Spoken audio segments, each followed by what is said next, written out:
Global బెథేనియా Calvary ministry తరపున ఈ ఉదయకాల సమయంలో మరొకసారి మీ అందరితో వాక్యం ద్వారా కలుసుకోవడానికి దేవుడిచ్చిన కృపను బట్టి నేను దేవుని మహిమపరుస్తుంటున్నాను. నిన్నటి దినంలో మొదటి మాసాంతరపు ఉపవాస కూడికలో దేవుడు మనతో సూటిగా మాట్లాడి బలపరిచిన దేవునికి స్తుతి ఘనత మహిమ ప్రభావములు కలుగునుగాక.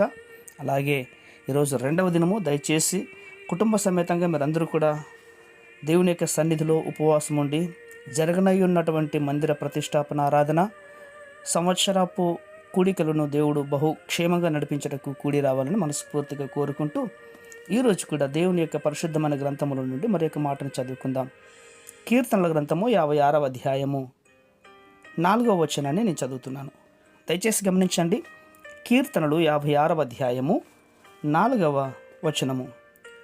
దేవుని బట్టి నేను ఆయన వాక్యమును కీర్తించెదను, దేవుని యందు నమ్మకముంచి ఉన్నాను, నేను భయపడను. శరీరధారులు నన్నేమి చేయగలరు? దేవునికి స్తోత్రం కలుగునుగాక. అవును ప్రియులరా, మన హృదయంలో సంతోషము లేకపోవడానికి మన సందేహాలే కారణము అని నేను అనుకుంటున్నాను.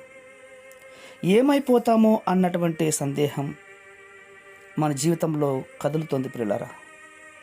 సముద్రంలో మునిగిపోతున్నటువంటి పేతురును అల్ప విశ్వాసి అని దేవుడు తన చేయి పట్టి పైకి లేపాడు కదా. అలాగే రేపటి విషయాల గురించి, రేపటి దినము గురించి, ధాన్యం గురించి మనం ఎదురు చూస్తున్నాం, బాధపడుతున్నాం. ఈ తుఫాన్ల మధ్యలో భయంకరమైనటువంటి శోధనకు గురవుతున్నటువంటి వారమైన మనం దేవుని యొక్క మాట మీద ఆధారపడి జీవిస్తూ ఉంటున్నామా? నమ్మకం ఉంచి ఉన్నామా? ఒక్కసారి ఆలోచన చేయాలి. నా హృదయం ఆయన యందు నమ్మకముంచెను కనుక నాకు సహాయం కలిగినటువంటి దావీదు గారు చెప్పినట్లుగా మనము కూడా